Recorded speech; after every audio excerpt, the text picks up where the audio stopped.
Hello again, everybody. Mike Brailsford of Brailsford Woodworks. Thank you for joining me back on my channel. I appreciate it. Today, a short video, but I am going to turn something I've never done before. This is Magnolia. Back in 2018, I had some trails bulldozed on my property way back in the back, and that literally 2 days after I had the trails cut, Hurricane Florence hit, and it knocked over a tree that blocked one of my trails, and I honestly have not had the time to get to clearing it out of the way until this year. And I go back there and find out that the tree was, although it had broken and fallen across, was still alive, and it was, growing straight up. Wasn't quite sure what it was.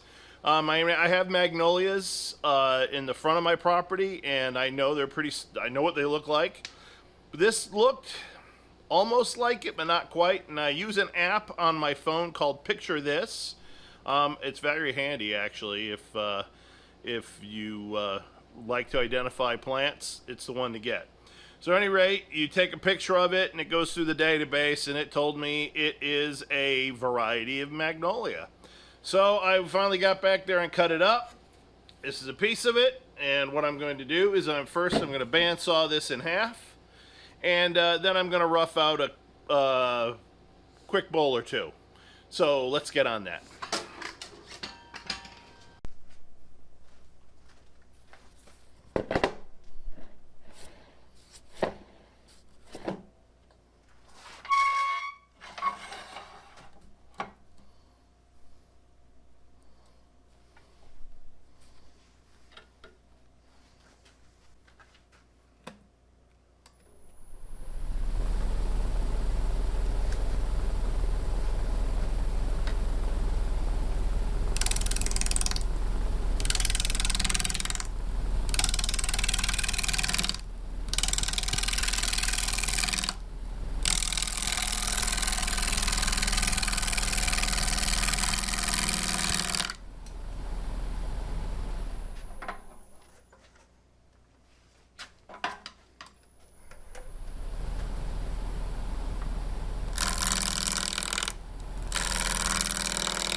It has been a long time since I've turned anything wet.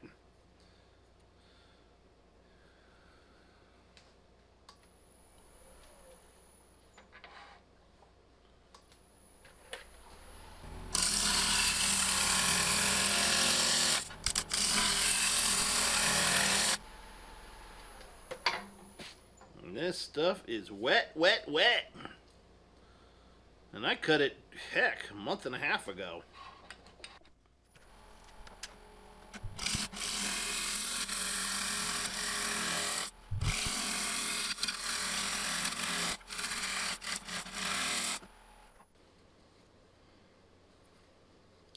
It's a very light colored wood.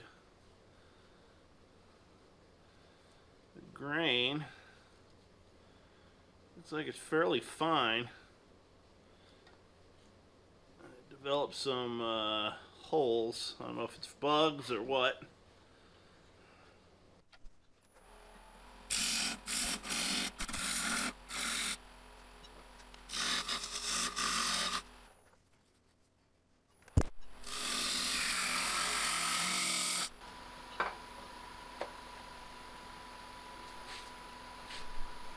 Wood basically has no smell at all. It's kind of weird. Kind of weird.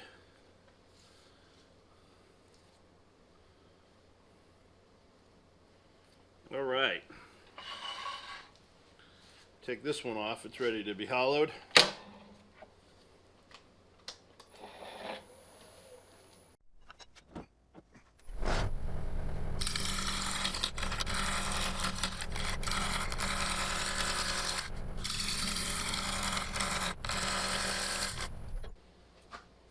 It's weird. I keep feeling like thinking I'm getting this real faint hint of some kind of pine smell, and I pick up the shavings.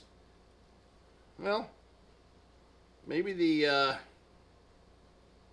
bark, the inner bark.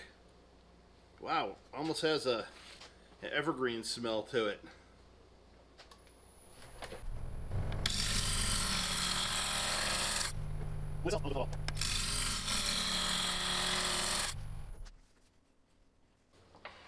Some of you might think it's weird to smell the wood, but some of us been in this a long time would agree that I can identify many different species of woods without even seeing them if I can smell them.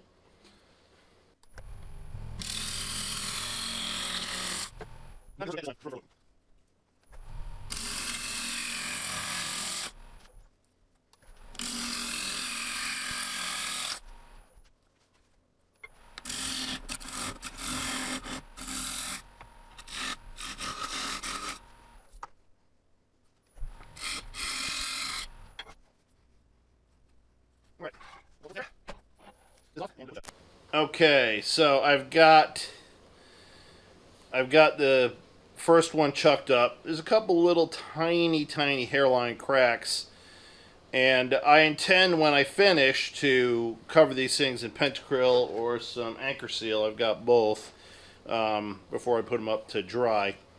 But I think I'm gonna hit those hairline cracks. Okay, so I freshly sharpened my gouge. This wood is very soft, so it's not going to be very hard.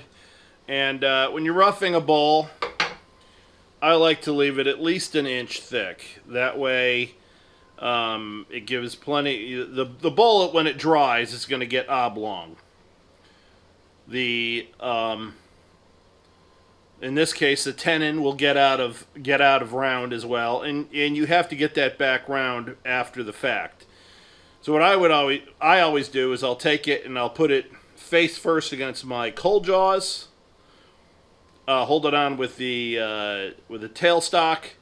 Then I get the bottom of the bowl round, fix up the mortise or the tenon depending on which one I have in that bowl, and then I can mount it in the chuck.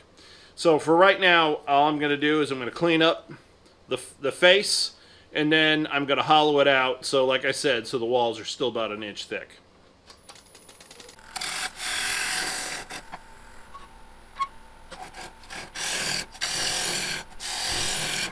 And the difference is when you're cutting wet green wood, it comes off in beautiful shears. It doesn't come off in flakes or smaller chips like it would if it was dry.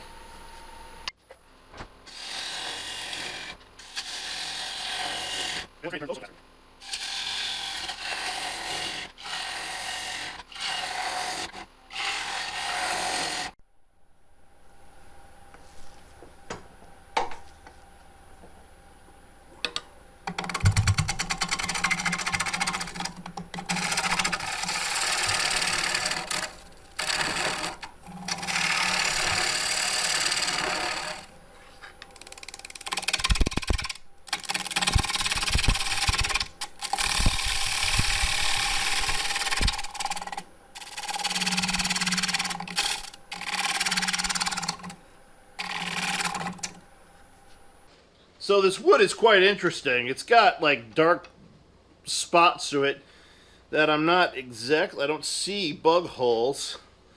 Must be maybe some kind of fungus. But the grain really seems very tantalizing. I'm really looking forward to this being dry to see how it turns out in the end.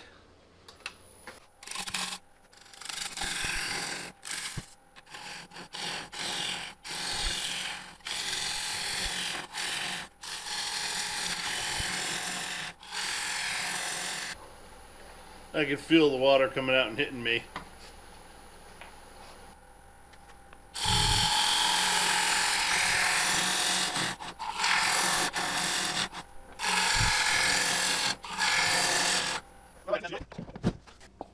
So, this green wood sealer, or we would call it an anchor seal, is from Klingspor Woodworking Store and is $16.95 a gallon.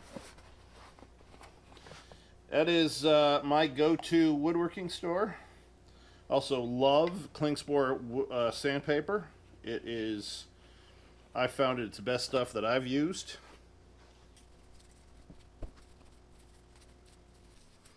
I'll probably be doing more green wood turning here coming up in the not too distant future. I've got a lot of Bradford pear coming in. I just scored, I will say scored, because I just love turning that stuff. It's one of my favorite woods. A whole bunch. There's a county that's killing all the Bradford pears because they're really a garbage tree to have in your yard or as a city street tree, which is, it was very big in the early 90s, but very quickly they had been so much, well, inbred, I guess maybe would be a good word for it, but changed up so much that from its natural state that it grew so thick that they just push themselves apart, really. There's so many limbs, and the foliage is so thick that it becomes so heavy that the tree can't sustain itself. Limbs break off because all of the crotches seem to be V-shaped crotches, which, if you know anything about trees, it's the weakest type of crotch there is. If you don't believe me, go look up Perron's Tree Maintenance. He's a world famous, well, for that world, tree surgeon. And